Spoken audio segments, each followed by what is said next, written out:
there was this octopus in this bar, and he's in a big tank, and he could play an instrument. They took the trumpet in, and the octopus would play the trumpet. Put a guitar in, the octopus would play the guitar. He put ukulele in. The octopus would play the ukulele. And then this bloke come up with a set of bagpipes, and he chucked the bagpipes in, and the water was going like that everywhere. He was playing the things and water everywhere. So what's he doing? He says, well, when he's trying to shag them, he'll start playing them.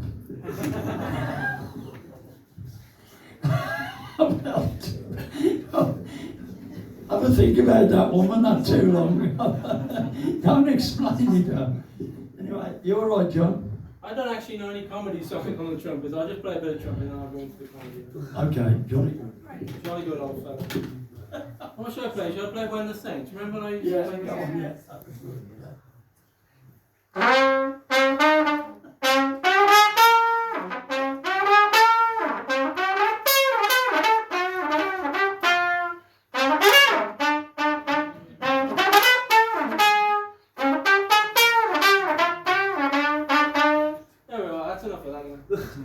Well, it's not really a comedy song in this case. Well, thanks for that, Dave. You know, Dave is really great. He's a real showstopper, you know, in more ways than one. He can clear a room quicker than a Jehovah's Witness or a man with flatulence, you know, or a Jehovah's Witness with flatulence is the worst, because you're coming out of two holes there, you know. Dave went to the doctor the other day, you know, and he said, Doctor, I don't know whether I'm delusional, but I think I'm a comedian. And the doctor said, what makes you think you're a comedian? He said, well, I do run this open mic at the Chindit every month. He said, oh, Dr. Don Chindit, yeah, I'll have to avoid that place. Oh, really? he said, I'll tell you what, Mr. Hill, go through some of your jokes. So Dave told a few jokes, and the doctor said, yeah, you're right, Mr. Hill. He said, what, I'm a comedian? He said, no, you're delusional. But Dave said, you've infringed on my human rights now, because I may not be a comedian, but I identify as a comedian. I identify as somebody good looking, but I'm actually quite ugly. So but amongst ugly people, I am one of the better looking ones. So anyway, you know, one of my idols is Captain Kirk. You know, Captain Kirk could go anywhere, go into any world where people hadn't gone before, and he'd always find himself somebody sexy to sleep with, wouldn't he? Captain Kirk's the sort of guy who could go around the nightclubs in Warsaw and come out with somebody sexy, you know. Anyway, we got an American here tonight, and this is actually true. I lost my virginity in Los Angeles. That's true, yeah. I mean, no, that's true. I lost my virginity. My first kiss was on Venice Beach. That's true enough. And I mean, some people, I find it kind of special. I mean, some people, they lost their virginity to some fat slag up Quarry Bank, or the devil worshipping group, or backstage at the Conservative Party conference.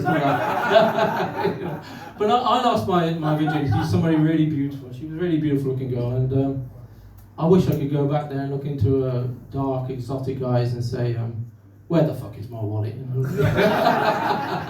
Anyway, Elon Musk is, how many kids has he got? You know, really, it was a shame that he went more into Jorex than SpaceX. You know what I mean? I mean, I think he's fallen out with Donald Trump now, which is strange, because he normally gets on well with cunts. You know what I mean? I mean, he's known for EV cars. You know, my dad was driving an EV vehicle 50 years ago, and it was called a milk float. You know, I'm actually the son of a milkman. And so are many of you, but the difference is I know about it, you know what I mean? And I often go down and see my dad. He lives in Worcester, and I to be honest with you, I hardly ever buy a train ticket. Look, if they wanted you to buy a train ticket, they wouldn't put toilets on the trains, would they? You know what I mean? A lot of these comedians these days, what they do is, this is a common thread with comedians. They'll look around the audience, they'll find somebody who looks a bit exotic, like a Chinese guy or something, and they say, what's your name? And the Chinese guy will say something like Steve. And then they'll say, what's your real name? And everybody laughs. But My name's John, but that's not actually an English name. A real English name is like Athelstan or Ethelred or something. A Welsh name is like Owen. Scottish name is like Angus. And we all know what you call somebody from Kent. But I see there's trouble in the Middle East. You know, there's been trouble for a long time in the Middle East, and there's always been trouble there. You know, I mean, they killed Jesus. Don't forget. You couldn't have met a nicer guy than that. Really, you couldn't have. You know. But actually, the Romans killed him, but they blamed the Jews, which shows there was a mafia around even then. You know what I mean? Well, my wife, as I told you last week, my wife is from Angola, and the thing about the difference between a shark and an Angolan is this. A shark could be swimming around in the sea of fish. They'll eat the fish, and the fish will be full of bones.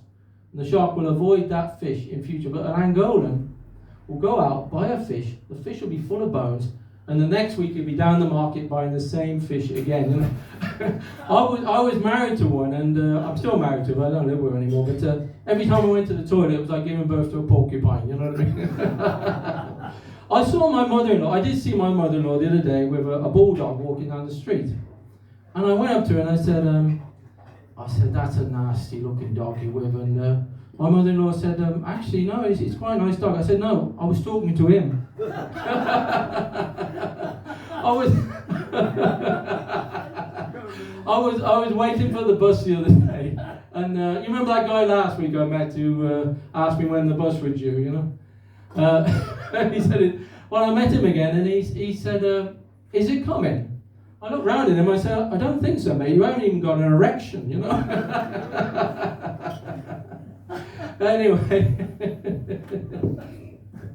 Anyway, you know, I was working in a place once, and this Indian guy came up to me, Sanjeev, and he said, "You've got a rather big head." I said, "Yeah, I suppose I have." He said, "So have I." He said, "It doesn't mean much, but the things we can do that other people can't do." And he never elaborated that. I don't know what I'm supposed to do. I mean, I've messed up everything in my life. I've messed up my life so bad, even Dave looks down on me. You know what I mean? Anyway, there was a big meeting of birds up in Snowdonia, up in the hills of Snowdonia, and magpies and jackdaws, they all came, and lots of different birds came from all over the world. And then the raven came down and settled on the throne.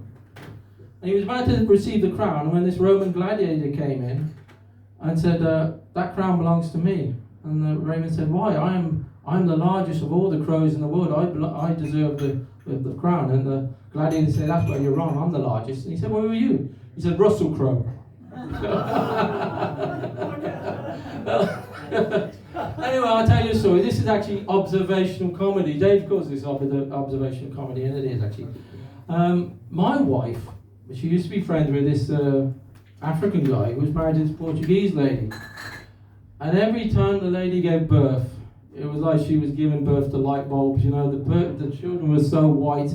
And the last time the lady gave birth, my wife said, "Who does the baby look like?" And I'm looking around.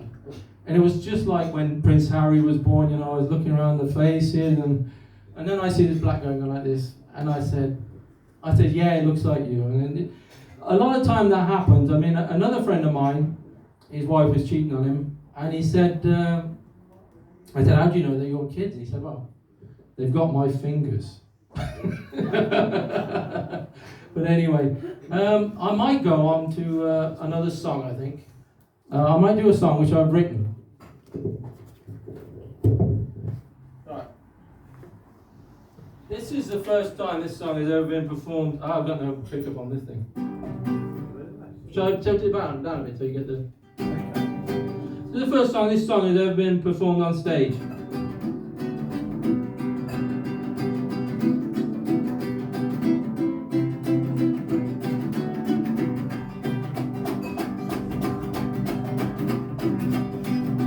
I was busily, happily minding my own business. Didn't want no problems no more. I was busily, happily doing nothing. Didn't want no problems no more. But then a nasty old hand came a-hammering. Woo! Came a-hammering upon my door. I heard this voice say, "Why did you leave my daughter? Don't you love her no more? Why did you leave my daughter? Don't you love her no more?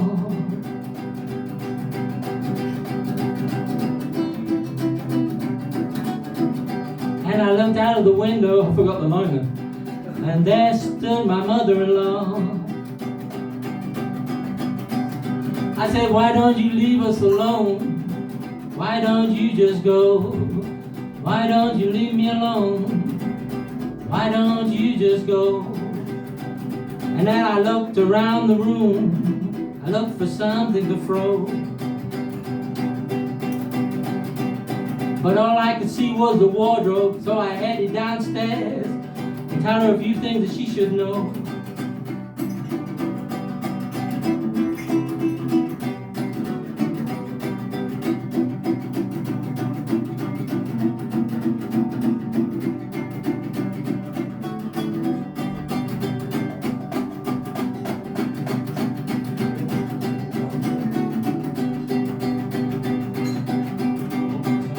She said, I said, brother, I had money before I met your daughter. Now all I got is dead. I said I had money before I met your daughter.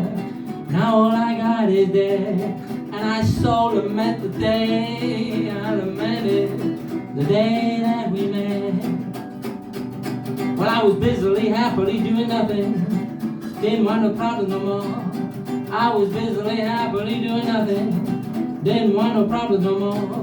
But then a nasty old hand came a hammering. Woo! Came a hammering upon my door. She said, don't you think my daughter's beautiful? And she got such a beautiful face. I said, she said, don't you think my daughter's beautiful? And she got such a beautiful face. And I took a minute to think about it, and I said, wow, her beauty all comes from you. Maybe you should get upstairs and take off your clothes, and maybe you could take her place.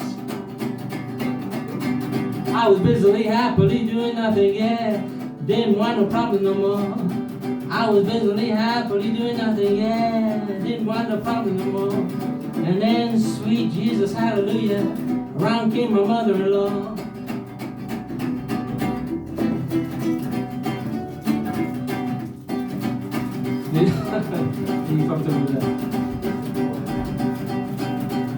Yeah, oh, praise Buddha, yeah, around came my mother-in-law.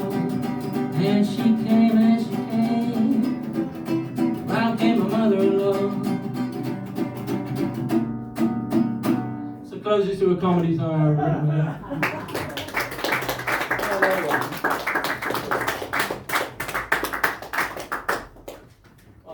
Thanks. Oh, we got that one. Well, put it on.